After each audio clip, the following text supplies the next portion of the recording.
Genesis 8. But God remembered Noah and all the wild animals and livestock with him in the boat. He sent a wind to blow across the earth, and the floodwaters began to recede. The underground waters stopped flowing, and the torrential rains from the sky were stopped. So the floodwaters gradually receded from the earth. After 150 days, exactly 5 months from the time the flood began, the boat came to rest on the mountains of Ararat. 2.5 months later, as the waters continued to go down, other mountain peaks became visible. After another 40 days, Noah opened the window he had made in the boat and released a raven. The bird flew back and forth until the floodwaters on the earth had dried up. He also released a dove to see if the water had receded and it could find dry ground. But the dove could find no place to land because the water still covered the ground. So it returned to the boat, and Noah held out his hand and drew the dove back inside. After waiting another 7 days, Noah released the dove again. This time, the dove returned to him in the evening with a fresh olive leaf in its beak.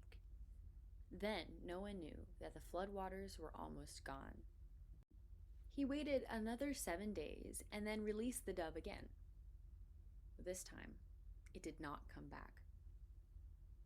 Noah was now 601 years old. On the first day of the new year, 10.5 months after the flood began, the floodwaters had almost dried up from the earth. Noah lifted back the covering of the boat and saw that the surface of the ground was drying. 2 more months went by, and at last the earth was dry. Then God said to Noah, "Leave the boat, all of you and your wife and your sons and their wives. Release all the animals, the birds, the livestock, and the small animals that scurry along the ground, so they can be fruitful and multiply throughout the earth." So Noah, his wife, and his sons and their wives left the boat. And all of the large and small animals and birds came out of the boat, pair by pair. Then Noah built an altar to the Lord, and there he sacrificed as burnt offerings the animals and birds that had been approved for that purpose.